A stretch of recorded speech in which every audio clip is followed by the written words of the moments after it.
Hola, sean bienvenidas y bienvenidos a este primer nodo llamado Escuela Continental, que presenta los aportes de Saussure, de Roland Barthes y de Martín Cholit. Esto pertenece a la Cátedra de Semiótica y Cultura Visual de la Licenciatura de Diseño Gráfico, de la FAPIT. Bueno, empezamos con el nodo 1.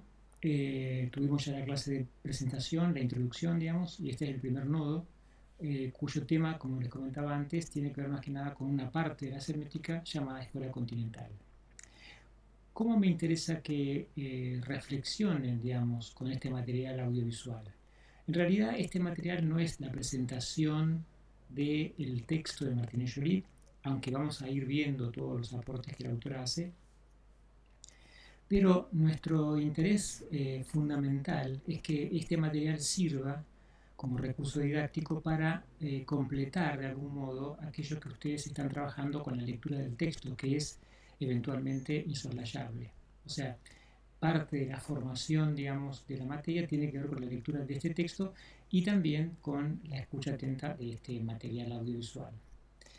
Otra recomendación también es que comprendan que este primer texto es un texto complejo, es extenso, es la parte intermedia, casi final de un libro, y por lo tanto la autora da por sentado algunos saberes. Entonces, esta presentación lo que va a hacer sobre todo es dar los aportes de esos materiales y conceptos o ideas que la autora da por sentado y que nosotros también tenemos que incorporar. Otra recomendación también que puedo hacerles es que el material del texto, digamos, el escrito del libro de esta autora, es conveniente que lo lean, que se acerquen a él a través de la lectura en conjunto con otros compañeros y compañeras, para no hacer una lectura en solitario. No es que esté mal, pero creo que es mucho más interesante cuando se reúnen y leen juntos un texto complejo, eh, variado, digamos, y profundo como puede ser este. Vayamos entonces al material en cuestión. En la presentación les había mostrado un mapa que era una especie como de mapa de las líneas de vida de los principales autores de la semiótica, pero a su vez también mostraban escuelas, digamos, ¿no? Hablábamos con el autor Peirce, que aparece ahí en la parte superior, sería, digamos, aquel que representa la escuela americana. Luego también el segundo bloque, el que está anunciado como una B, es en realidad el bloque que pertenece a la escuela continental, donde predomina la presencia de Saussure. Y también habíamos hablado acerca de la semiótica de la cultura de Yuri Lotman como un elemento tercero. Tres grandes áreas de la semiótica. Nuestra autora, que vamos a trabajar hoy, está en realidad, la coloqué junto o cercana, digamos, a Umberto Eco, porque es una de las autoras que va a trabajar, si bien es de la escuela continental, también tiene aportes de la línea americana, aunque fundamentalmente su trabajo está más orientado al campo de la escuela continental. Aquí vemos la portada del libro. Este libro, fíjense, se publica en realidad en castellano en el 2003, pero en francés se publica en 1994. El capítulo se llama La imagen fija y nosotros nos concentraríamos en el capítulo 3, que es Imagen y significación. Esta autora, Martínez Joly, que nace en 1943 y muere en 2016, va a desarrollar una carrera concentrada en mayor medida en la investigación semiótica del campo de la imagen. También podemos señalar, porque ahora estaba pensando que en la presentación dijimos que no íbamos a definir todavía la semiótica, y ya estamos trabajando, digamos, con aspectos de la semiótica puntualmente, pero en el texto que está recomendado para la introducción aparece una o dos definiciones de la semiótica que de ahí pueden extraer, ¿no? Vamos a entenderla inicialmente como el estudio de los signos en el seno de la vida social, o vamos a estudiarla también como aquello que nos permite comprender cómo pensamos. En el capítulo 3, entonces, la autora va a hacer, antes de comenzar, digamos, su desarrollo, va a trabajar o a acercarse a lo que ella llama lugares comunes, o sea, lo que más o menos todos pensamos respecto de la imagen cuando tenemos las primeras aproximaciones a ella, observándola como un objeto de estudio. La primera cosa que aparece es la idea de la polisemia, esta idea de que la imagen puede tener o contener muchos significados diversos. Y pareciera, dice la autora, como que esta propiedad es solo de las imágenes. Y en realidad, la polisemia, que es esta posibilidad de acumular, digamos, o tener un campo semántico amplio de significaciones posibles, no corresponde solamente al campo de la imagen, corresponde en realidad a muchos otros lenguajes, como por ejemplo, de hecho, el lenguaje verbal también, el cine, la música. Cuando se refiere también a la tensión que hay entre la lectura de un texto escrito y la lectura de la imagen, pensando que la lectura de la imagen es mucho más pasiva que la del texto escrito, ella señala que en realidad hay una, digamos, esto no es tan así, que en realidad cuando uno ve una imagen genera una serie de procesos que son cognitivos y que podrían ser denominados como una especie de actitud activa por parte del lector. También Saint Martin, que es en realidad un autor que vamos o Saint Martin, que vamos a señalar en otras oportunidades, va a marcar una distinción entre la observación y la interpretación como procesos de fijación de la mirada, en donde, aunque la perspectiva inicial sea panorámica en una imagen, como si uno dijera que uno puede leer la imagen de manera de una sola vez al verla, digamos. En realidad, cuando nos hacemos preguntas y cuando pensamos acerca de esto, el ojo hace recorridos. Si nos hacemos una pregunta respecto de una imagen, por ejemplo, el ojo hace una serie de recorridos intentando encontrar significaciones o respuestas, y entonces hay todo un proceso cognitivo por parte del espectador. No es tan pasiva la posición que toma el lector cuando ve una imagen. Por el contrario, tiene que apelar también a sus competencias. Y en cuanto a la influencia de la imagen, también, estamos en Rosario, también eh, se habla acerca de un cierto temor de la imagen, que como si fuera un elemento de mucha influencia.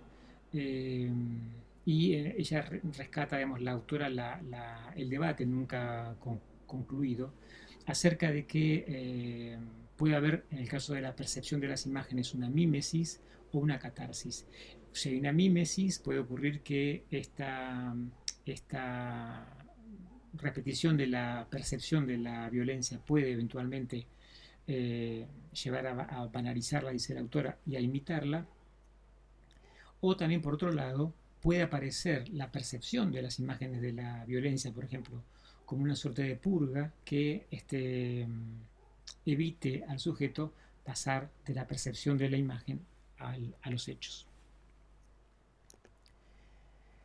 Y aquí podemos ya ir incluyendo, digamos, algunas definiciones de Saussure, porque Saussure aparece eh, también como aquel lingüista ginebrino que eh, en una publicación de un material, digamos, que tiene que ver con unos cursos que él ha dictado hasta en 1913, digamos, y que aparece en el 1916, eh, es en realidad un lingüista que tiene la intención de generar, digamos, una especie como de, diríamos, de marco epistemológico para el estudio de la lingüística. Él en realidad era un docente que regresa de Francia, no se quiere nacionalizar para dar unos seminarios en Ginebra, en Suiza, y entonces él se le otorga la posibilidad de dar unos seminarios en primer año para los lingüistas. Él primero dice que no, pero luego accede y da 3 seminarios durante 3 años seguidos, donde él intenta dar las herramientas a los jóvenes lingüistas para hacer que ese estudio sea sobre todo una ciencia. Como él considera que debería ser una ciencia, entonces también considera que debería haber epistemológicamente una disciplina un poco más amplia que estudie todos los signos en general en el seno de la vida social. Y a ese estudio, digamos, le va a llamar semiología. Y él dice, aunque no existe, debería existir. Eh, por lo tanto, de algún modo funda inicialmente esta semiología, en donde la lingüística va a aparecer como una especie de disciplina muy importante porque va a ser la que le otorgue, digamos, las principales herramientas para sus análisis. Pero él entonces a partir de eso va a trabajar o va a seguir trabajando con su lingüística. Lo primero que él dice respecto de su objeto de estudio es que para la lingüística el objeto de estudio es el lenguaje.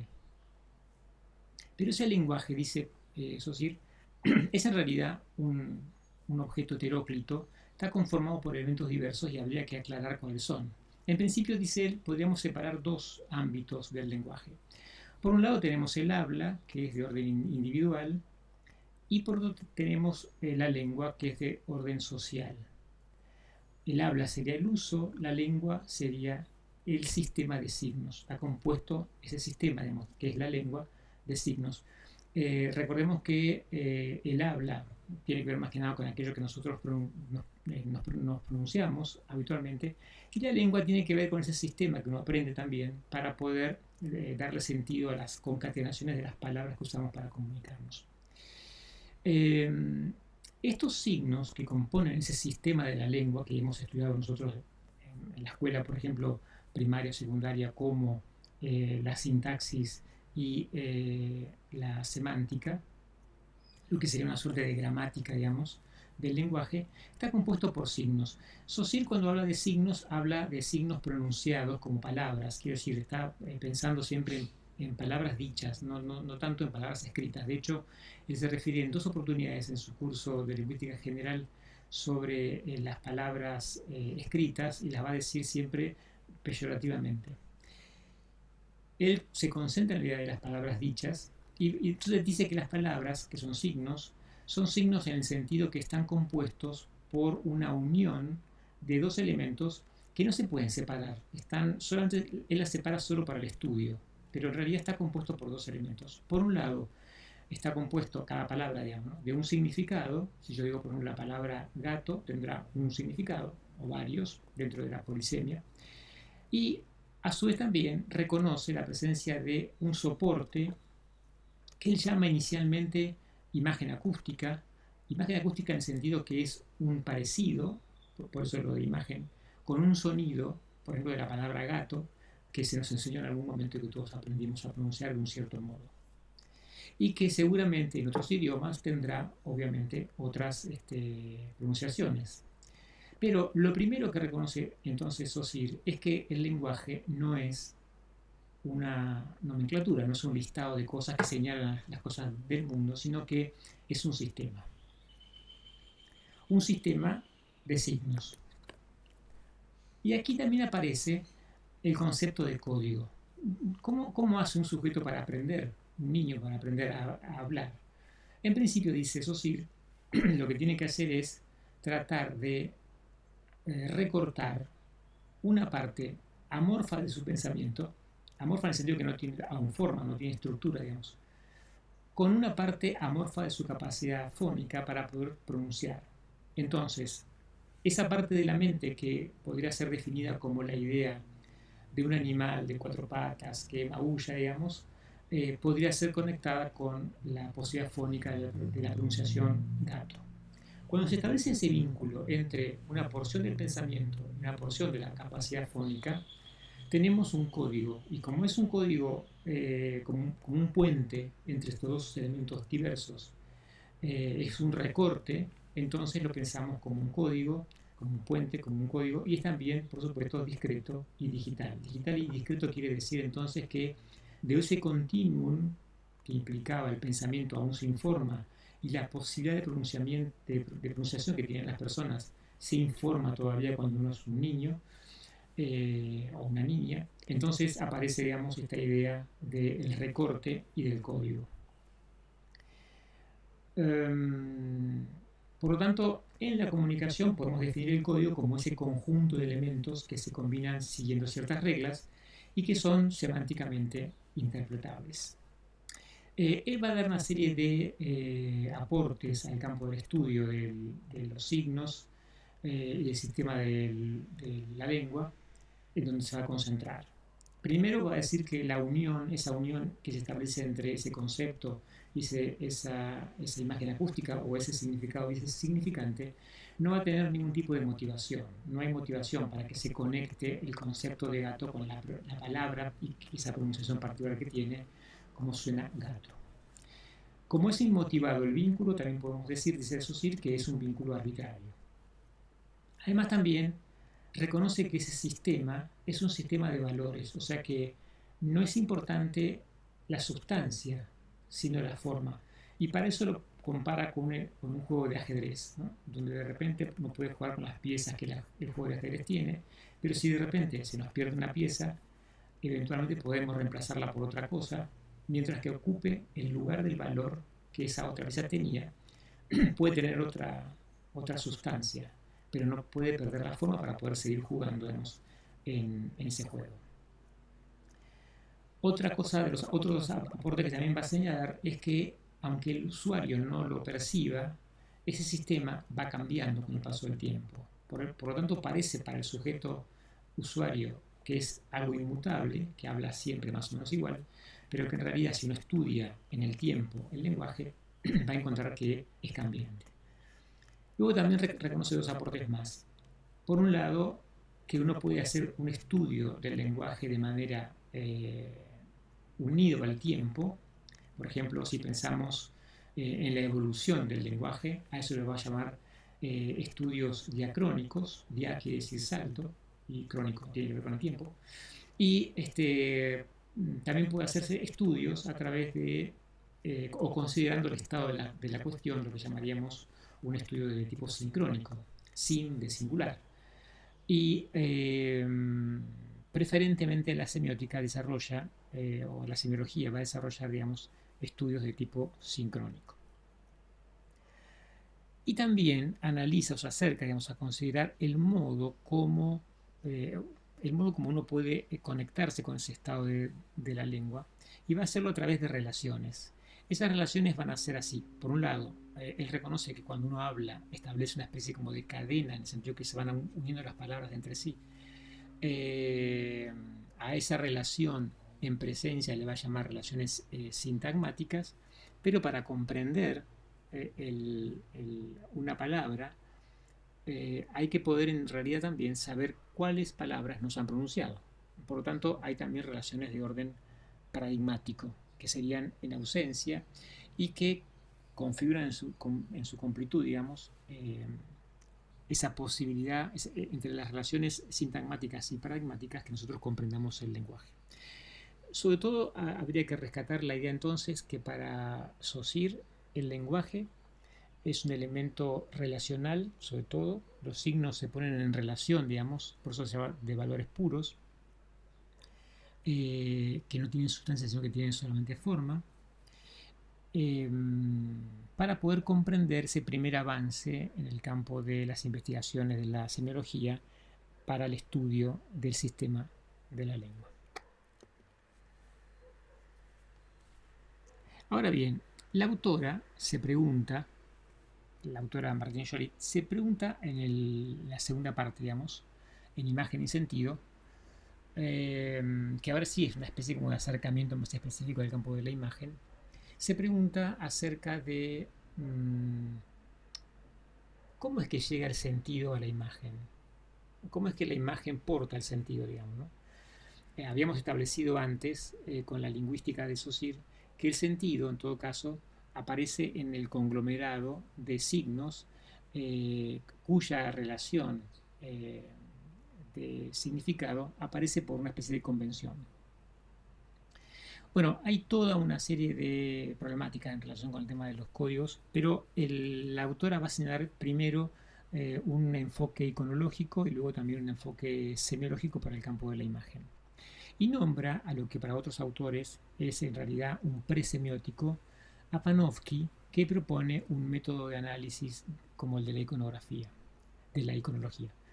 Ese método de análisis sería como una suerte de método para poder analizar las imágenes y también para interpretarlas, aunque no es lo mismo analizar que interpretar.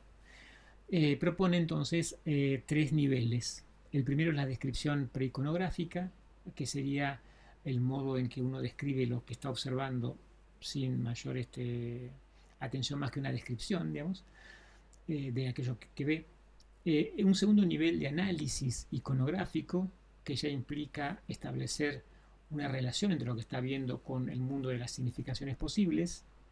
Y finalmente, la interpretación iconológica, en donde aparece, por ejemplo, en el caso de un análisis de una pintura, aparece, digamos, como aquella pintura que refleja sintomáticamente una época.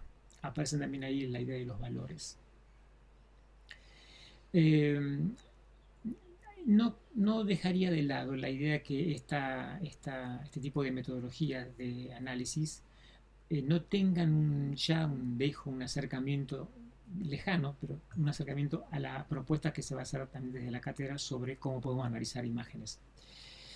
Luego, la autora cita a Eliseo Verón en el subtítulo La deriva estructuralista, y dice que en realidad ese fue el título, una retrospectiva, digamos, que escribe Eliseo Verón sobre los balbuceos de la semiología de la imagen en Francia en los años 60, en donde aparentemente, digamos, no logra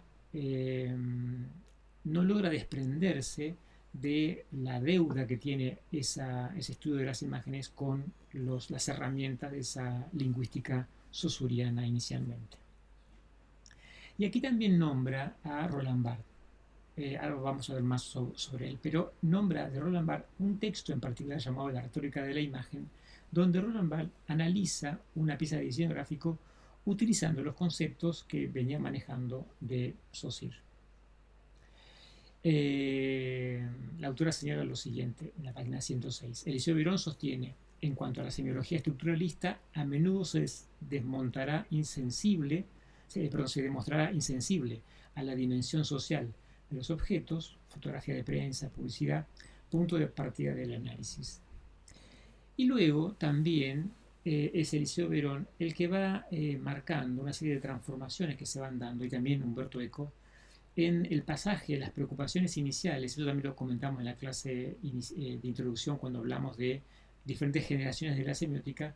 El pasaje que implica una preocupación por la presencia de los signos en el campo de la comunicación, sobre todo del lenguaje verbal, hacia la presencia de los códigos, y lo que va a implicarse en la década del 70 la segunda generación, digamos, con la incorporación del mensaje. O sea que si antes necesitábamos comprender los signos y comprender también el código que los articulaba para poder, por ejemplo, interpretar una imagen, ahora vamos a pensar que en realidad la comprensión de esa imagen va a derivar mejor o antes, digamos, de la presencia de un mensaje que de la presencia de un código. Dice Eliseo Verón: a partir de allí se produce un cambio muy profundo para la problemática, pues ya no es necesario afirmar que hay que conocer los códigos para poder analizar las imágenes, para llegar a algo que es del orden de la disposición operatoria, del orden de la organización significante. Hay que partir de los mensajes.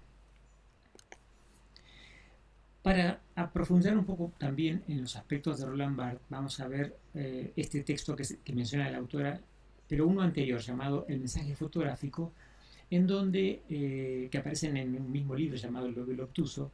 En ese texto, fíjense, el texto se publica en 1986, por lo menos en castellano, pero el artículo que aparece en la primera parte del libro está fechado en 1961. Este dato es importante porque Roland Barthes va a sufrir transformaciones en su vida, por lo menos tres. Va a empezar a hacer lo que él da a llamar a sí mismo, digamos, un Roland Barthes mítico. Luego pasa a ser cientificista cuando incorpora los elementos de Saussure para sus análisis y sus estudios. Y luego también va a haber un tercer momento llamado el Roland Barthes del texto, cuando da rienda suelta a un postestructuralismo. es uno de los autores también francés que ayuda a construir, digamos, el estructuralismo. En ese caso, en ese artículo, digamos, él lo que hace es analizar la fotografía de prensa y lo hace a partir de no de un estudio diacrónico, sino sincrónico. O sea, no va a trabajar el estudio como si fuera algo en el tiempo, sino cómo él lo que va a tratar de estudiar es cómo funciona la imagen fotográfica y el texto en un periódico, por ejemplo. Y qué relaciones mantiene la imagen fotográfica con la palabra escrita. Y lo primero que hace entonces es reconocer estos elementos de cualquier grado de comunicación, de cualquier modelo de comunicación, una fuente emisora, un canal de transmisión, medio receptor. Y ahí se da cuenta que hay en su análisis estructural o sincrónico, está la fotografía de prensa y el texto del periódico, pero que son de naturaleza, dice él, distintas. La fotografía va a ser distinta del texto del periódico, aunque mantienen relaciones entre ellos. Además reconoce que la fotografía no es una cosa, sino que es un producto y un medio, es también un objeto dotado de una autonomía estructural.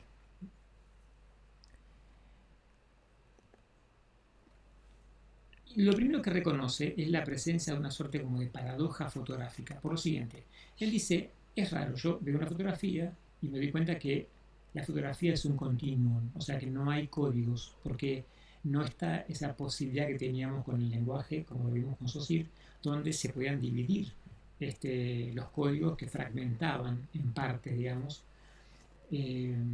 Por lo tanto, si hay un continuum, la fotografía es como una especie de recorte de la realidad, dice él, no hay códigos. Sin embargo, yo cuando veo la fotografía veo un mensaje. Entonces, la fotografía es un soporte que no tiene códigos, pero que a mí me transmite un mensaje. Por lo tanto, es algo extraño o paradójico. El principio reflexiona acerca de cómo se representa, por ejemplo, las cosas del mundo.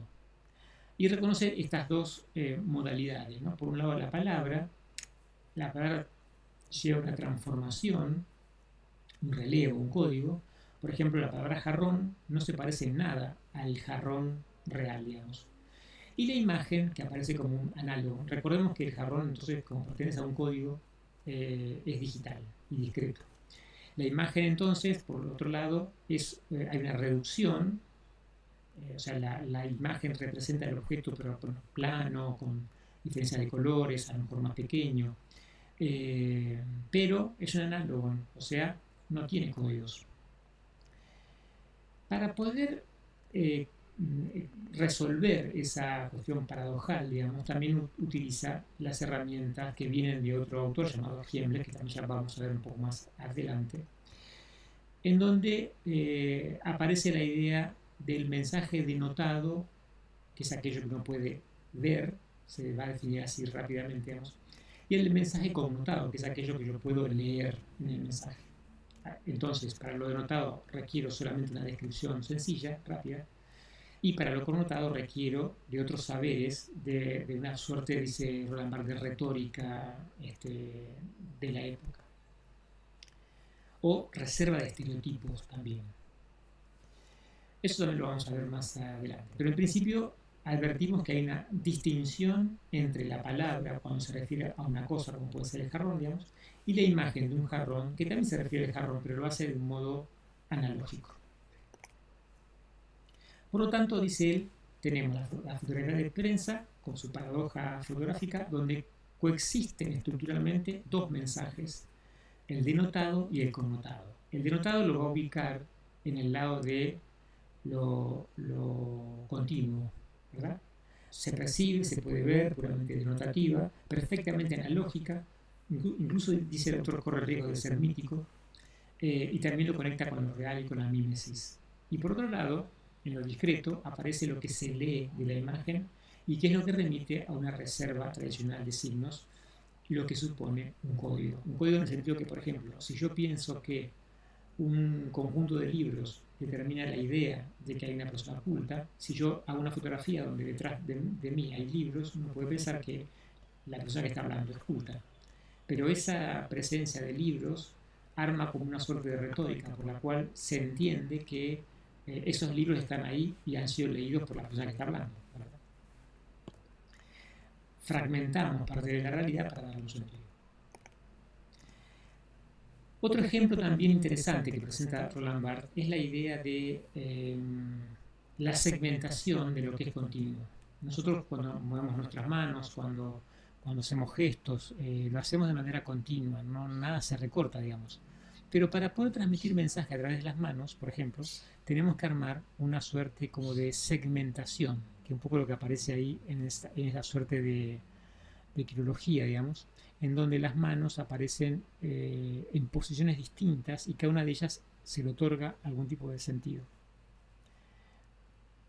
Una de las posiciones, que es la del puño, digamos, es significativa porque el modo en que la mano se dispone y el modo en que el brazo se dispone desde el punto de vista de la dirección pueden cambiar el sentido de lo que queremos llegar a transmitir. Por lo tanto, un puño, por ejemplo, que se eleva puede ser una resistencia, una idea de resistencia, mientras que un puño que se muestra hacia abajo puede presentar la idea de la resignación.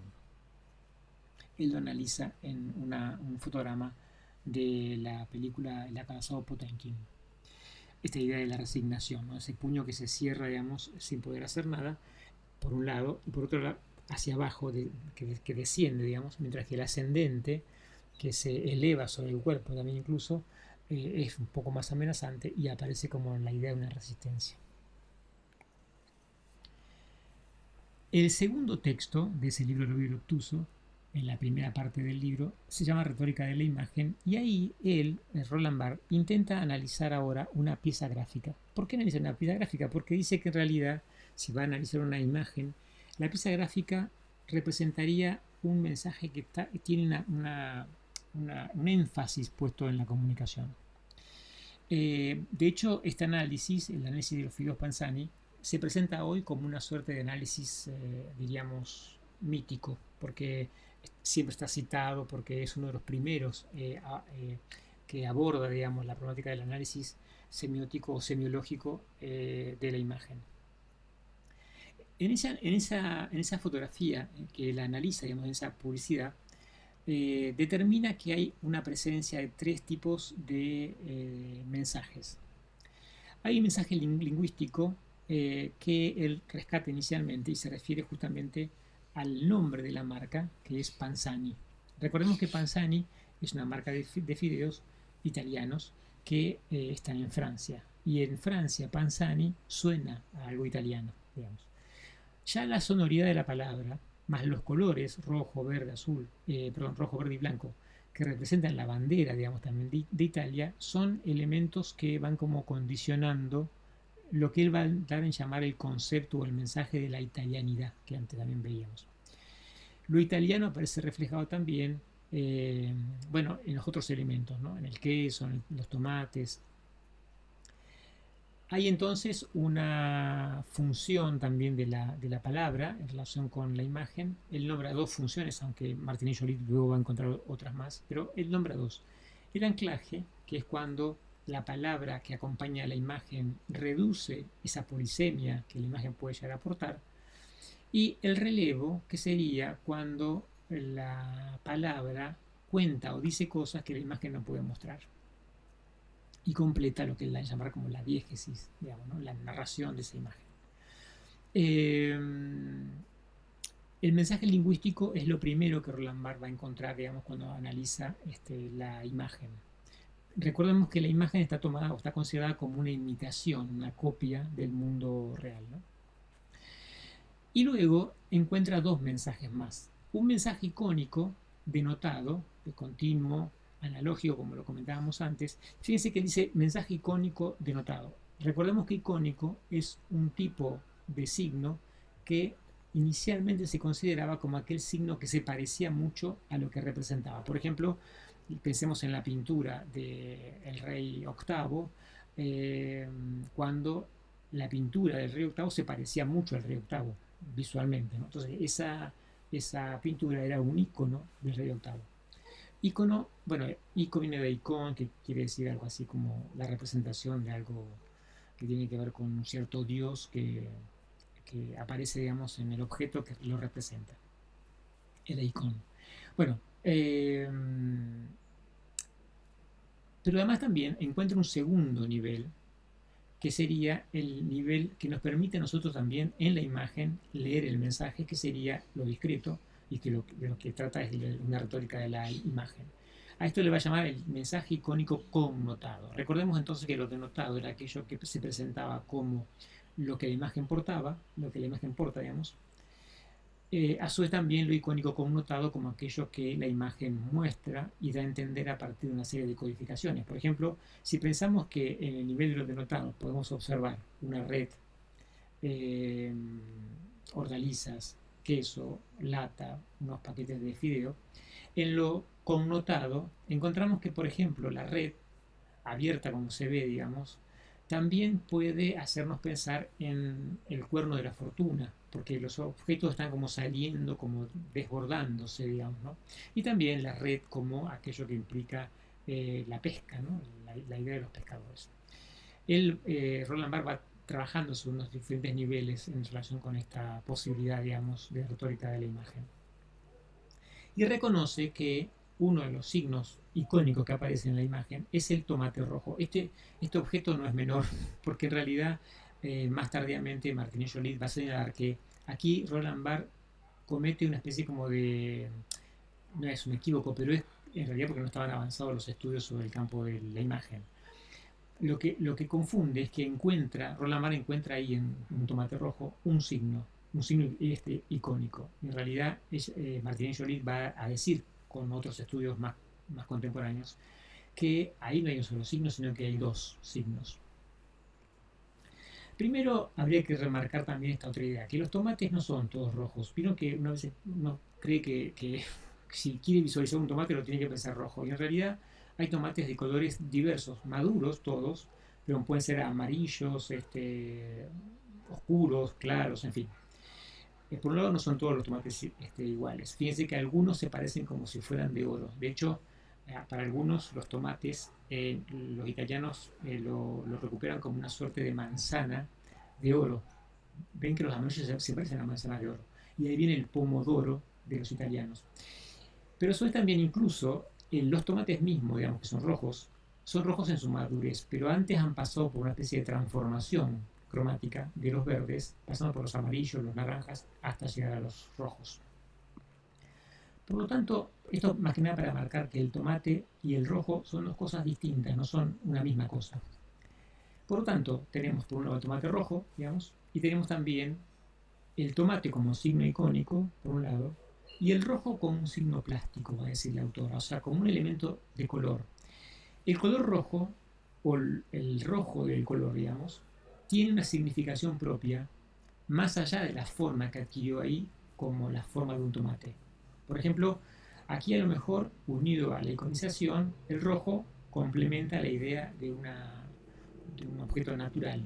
Pero si le diéramos la forma por medio de un corazón, lo tornaríamos más pasional. Si le damos una forma de una mancha, como usó Benetton en una publicidad sobre un fondo blanco con una mancha roja, digamos, para indicar algo de la guerra, aparece entonces la idea de la violencia, como la sangre. El color es un signo antes de tomar la forma que el icono le va a dar.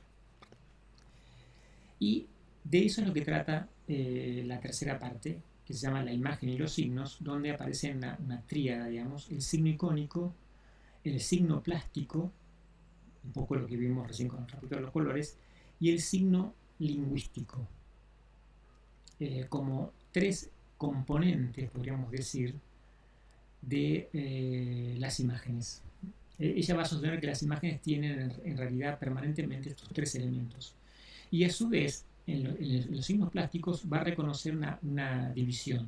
El signo plástico, además, serán signos plásticos no específicos, por ejemplo, imaginémonos todos aquellos signos plásticos que no son propios de la imagen, que son propios de la percepción, por ejemplo, el color, las texturas, mientras que los signos plásticos específicos son aquellos que sí son solamente de la imagen, por ejemplo, el marco, el encuadre, la perspectiva. Reflexionemos lo que dice ahora en un momento dado en la página 109 la autora en relación con Umberto Eco, otro gran semiótico también que aparece en nuestro mapa que mostrábamos antes. Umberto Eco dice, muestra claramente que esta acepción del término código correspondía en realidad a una mucho más amplia, la enciclopedia, que implicaba una noción de signo reducida sin razón al modelo restringido de la equivalencia, pero permitía, por el contrario, tomar en cuenta el modelo más amplio de la inferencia. Fíjense, la incorporación de la inferencia en el tema del código es muy importante. Porque, ¿qué esfuerzo mental hago yo cuando quiero comprender el significado de una palabra? Cuando escucho la palabra, por ejemplo, la palabra gato, lo que tengo que hacer es establecer un vínculo con mi código y saber qué significa, ¿verdad? Eso lo hago casi tan rápidamente que ni me doy cuenta. Pero no son la misma cosa. Una cosa es lo que yo escucho como palabra y otra cosa es con lo que se conecta desde el punto de vista del significado. La inferencia es un proceso más complejo que requiere unos movimientos en donde, por ejemplo, la razón opera también, de una manera un poco más cognitiva, podemos decir de algún modo. La noción de signo como desplazamiento, como dinámica semiótica contextualizada, empleada en mensajes particulares, permite entonces reencarar la especificidad ya no de la imagen, sino de los mensajes visuales, en el seno de los cuales interactúan signos icónicos, signos plásticos y signos lingüísticos. Vamos a ver un poco sobre el concepto de la inferencia, que es importante. Lo vamos a ver también en otro momento, pero para comenzar a verlo ahora. La inferencia se puede definir simplemente como saltos entre supuestos. Recordemos que los supuestos son aquello de lo que nosotros pensamos que es algo verdadero, como cuando decimos, damos por supuesto tal cosa, ¿no? Tomemos un ejemplo. Pedro es hombre ya muerto. Podemos saltar, digamos, a Santiago es hombre ya muerto, a Juan es hombre ya muerto. Y concluir, finalmente, que todos los hombres son mortales, que sería una conclusión. Entonces, a este tipo de inferencia le vamos a llamar inferencias inductivas, porque va pasando de casos particulares a una ley más general. Los casos particulares van a ser las premisas de ese silogismo y el supuesto final va a ser la conclusión. La inferencia no opera a través de códigos, opera a través de razonamientos, a través de saltos entre supuestos. No busca una convención que ha conectado anteriormente dos elementos entre sí para que entendamos un significado. En el signo icónico, bueno, el signo icónico es un concepto, la autora lo va a trabajar también como un concepto complejo que tiene una serie de recorridos.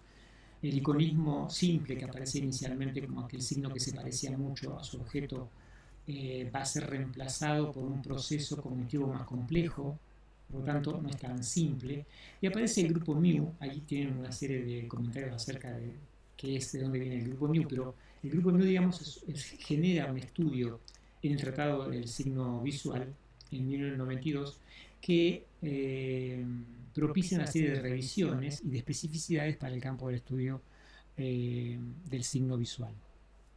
Y va a reconocer ahora que el signo icónico en realidad establece un vínculo entre un referente y un significante. Fíjense, el referente sería como si fuera el objeto que vamos a considerar. Este referente no aparecía en Saussure, aparece en nosotros ahora en nuestro análisis, pero quiere decir, el signo remite a algo. Antes estaba concentrado en el significado, acá se está concentrado en algo que está en el mundo real, que yo lo puedo percibir en el mundo real, del cual el signo, que sería como el significante, lo va a representar. En este caso veíamos un gato, para hacer un ejemplo nada más, ¿no? Una fotografía de un gato real, digamos, del cual tengo ahora un dibujo de ese gato, o de un gato, digamos, como significante. Pero, ¿qué es lo que me permite a mí reconocerlo como un gato, digamos? No es que se parezca al objeto del mundo real, sino que establece una conexión, digamos, de reconocimiento y conformidad también entre ese significante y todos los rasgos genéricos del tipo gato, donde el ejemplar, digamos, sería, lo que yo veo como significante sería un token, se llama así token, digamos, en diferencia o en relación con un gato genérico, con un género gato, para hacerlo más preciso, que me permite a mí su reconocimiento. Entonces, el proceso analógico no va a ser entre el objeto y el signo, sino que va a ser entre el signo y el tipo más general que le permite su reconocimiento y estabilización. Dice la autora en un momento dado, en el texto, pensemos esto, dice, este diagrama, el que vemos ahí arriba, que habla sobre un triángulo, pone entonces en evidencia el aspecto paradojal de la representación icónica. En efecto, si la imagen es caracterizante o singular, si muestra el token, el ejemplar, y nunca el tipo, el género, si lo universal no entra en la imagen particular, es, sin embargo, en referencia al tipo y al concepto que se elabora la identificación y el reconocimiento y que se funda la noción misma de analogía. Nos encontramos aquí, dice la autora, de nuevo con la noción de semejanza como conformidad de las expectativas históricas y socioculturalmente determinadas y variables de las que ya hemos hablado, como también con la noción de semejanza como efecto de la transformación socioculturalmente codificada de estímulos sensoriales. Fíjense que no es entonces el icono solamente definido como aquel signo que se le parece entre el objeto y la cosa, sino que habla de un proceso de transformación mucho más interiorizado por parte del espectador en el caso de las imágenes. Ahora bien, la autora se pregunta, hace estas dos preguntas en el texto mismo. Dice, ¿de qué puede servirnos comprender que la imagen está en parte constituida por signos icónicos? O sea, ¿para qué nos sirve saber que la imagen puede contener en su interior signos icónicos, signos plásticos y signos lingüísticos, de los cuales una parte va a ser los signos icónicos? Y otra pregunta que se hace es si podemos segmentar, como lo hacíamos antes con los códigos lingüísticos, si podemos segmentar el mensaje visual que parece un continuum. Cuando uno lo ve, no encuentra los elementos mínimos A significantes. Y aquí aparece entonces otro concepto, que es el concepto de la doble articulación. El texto lo va a mencionar. Dice, habría que ver si la imagen posee la doble articulación. ¿A qué se refiere la autora con la doble articulación? La lingüística, sobre todo posterior a la de Saussure, en este caso es la de Martinet, propone que el lenguaje verbal tiene dos articulaciones.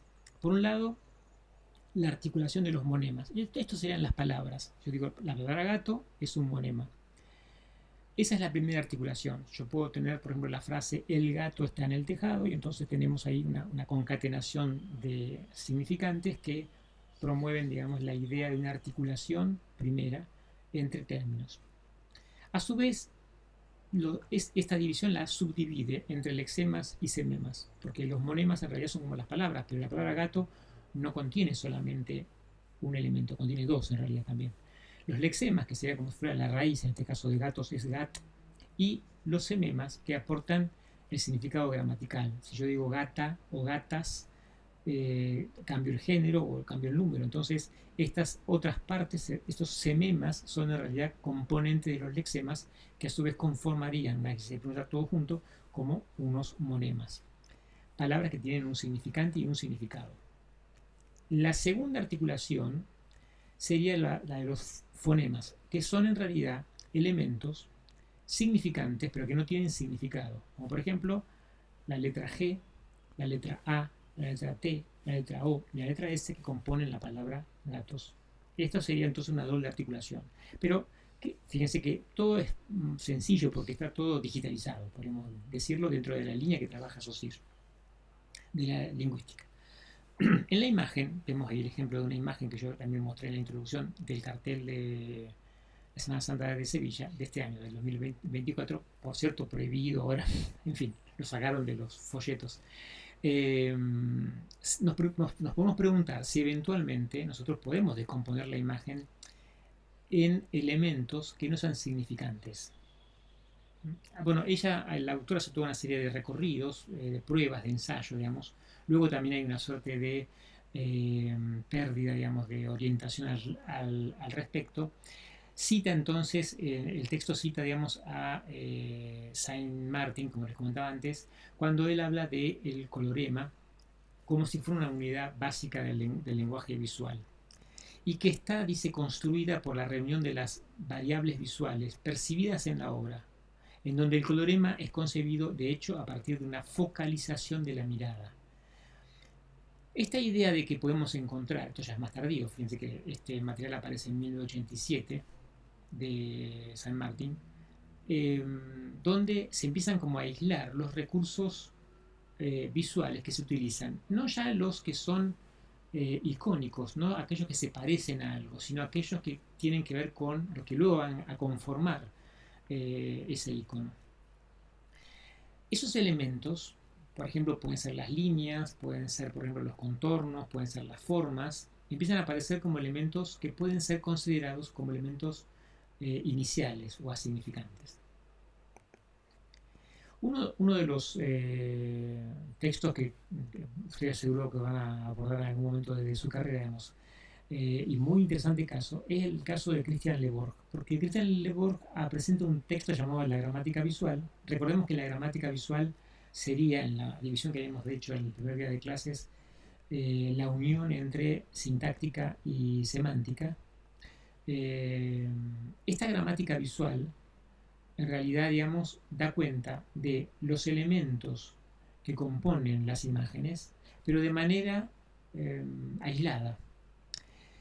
Entonces tenemos, por ejemplo, la forma, el tamaño, el color, la dirección, la textura, ¿ven?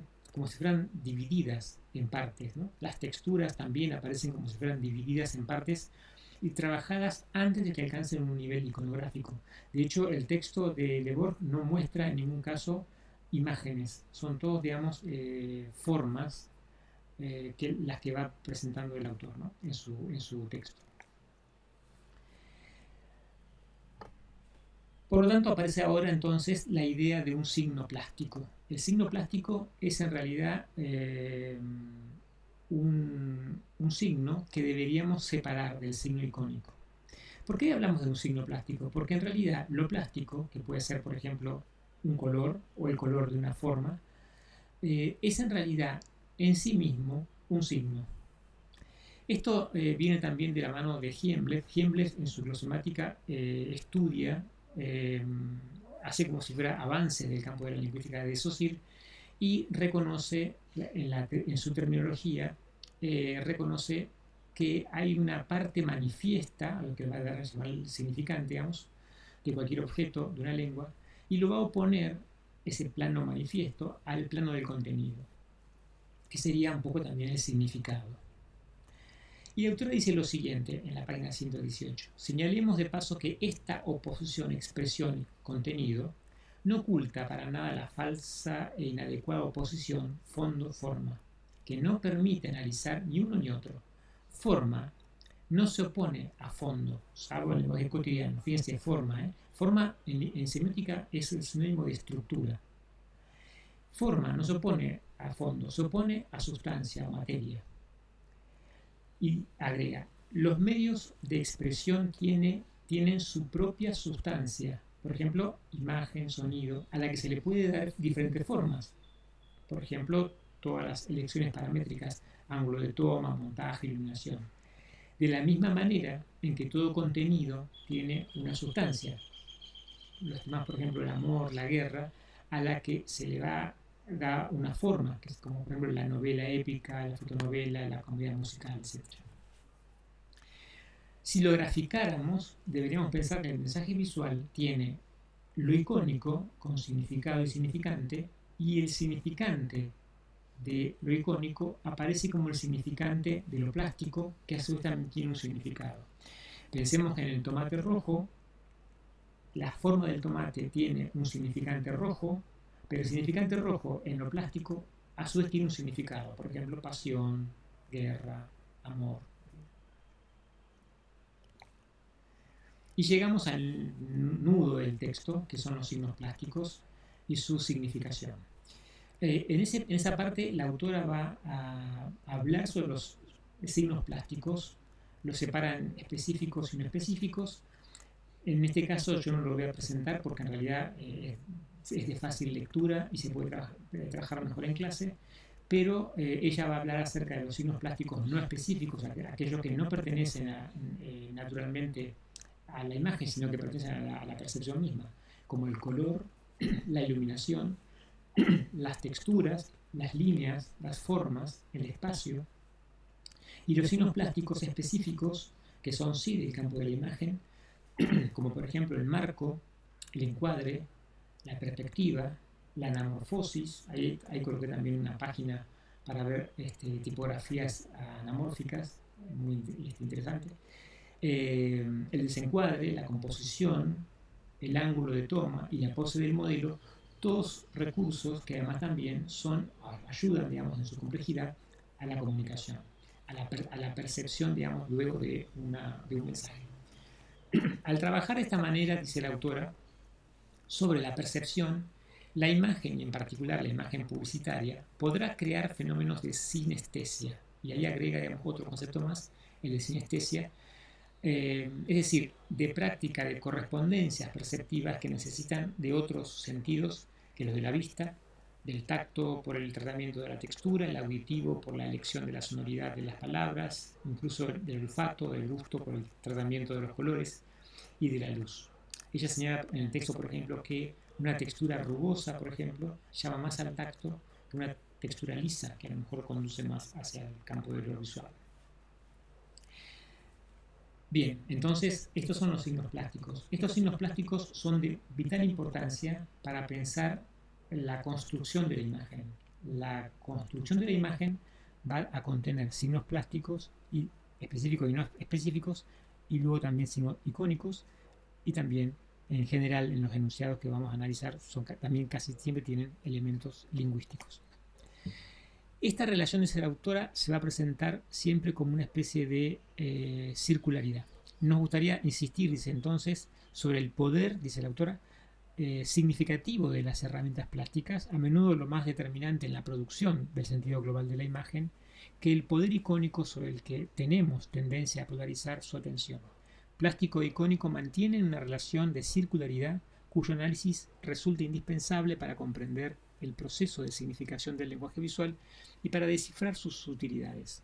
De todas formas, lo icónico y lo plástico no solo interactúan entre sí, sino también con lo lingüístico, cuya presencia en los mensajes visuales es ya, lo hemos visto, cuasi permanente. Y comenta entonces el mensaje lingüístico en particular como la imagen de las palabras, y resalta también que haría falta, dice la autora, un trabajo semiótico sobre, podríamos decir, sobre la iconización también, o sobre esa imagen que las palabras tienen. Fíjense qué notable es cuando utilizamos tipografías que tienen la expresividad de la escritura manual, cómo se diferencia con aquellas que aparecen como el recurso de una tipografía con una forma más determinada, más definida. Para concluir, la autora va a señalar unos 3 puntos importantes. Dice lo siguiente: la semiótica de la imagen nos da los sentidos para acercarnos a la complejidad de sus procesos de significación e interpretación. Como antes comentábamos, no es una tarea pasiva, sino que es una tarea compleja que el espectador tiene que elaborar. A su vez también cita a Christian Metz cuando dice que en Más allá de la analogía, la imagen, en ese texto señala que la tarea semiótica permite comprender hasta qué punto la especificidad de lo que llamamos la imagen es la de ser heterogénea, la de mezclar varios sistemas de signos entre sí, de no reducirse únicamente a la analogía, sino por el contrario, abrirse a todo un juego visual culturalmente codificado, cuyo desciframiento, lejos de ser fácil, pasivo y natural, constituye una respuesta activa y creativa con una estrategia compleja de comunicación.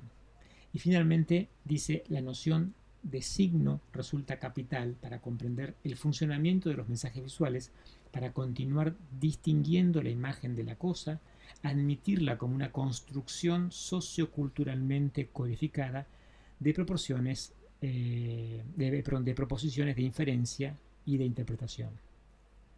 Fíjense que también acá, no lo dice ella, pero lo podemos reflexionar. Entre lo que veíamos inicialmente con los aportes de Saussure, donde aparece el significado como resultado de una conexión de convención entre el significante y el significado, a el paso de la interpretación como aquel resultado más complejo que a través también de las convenciones, pero también a través de las inferencias, el sujeto logra deconstruir para poder comprender o interpretar un enunciado complejo, visual como el que queremos trabajar nosotros. Les dejo también entonces aquí en el final las referencias. El primero es la referencia justamente a la obligatoria, que es el texto de Martin y Jolit, y después también una serie de referencias ampliatorias. Hay otros textos también acá marcados y también hay páginas de internet que pueden consultar donde aparecen videos explicativos que son geniales y que pueden aportar mucho también para la comprensión de este material que puede parecer inicialmente complejo. Les recuerdo entonces, tratemos de leer siempre en compañía, si se puede en comunidad mejor. También recuerden que la cátedra está abierta para consultas, trabajos, para revisar, para ayudar a comprender todos estos elementos. Reconocemos que hay una alta complejidad, pero que también es muy importante para poder actualizarnos y cumplir con este perfil que habíamos dicho en la clase inicial. Desde ya les agradezco muchísimo la atención y nos encontramos en el próximo nodo. Muchas gracias.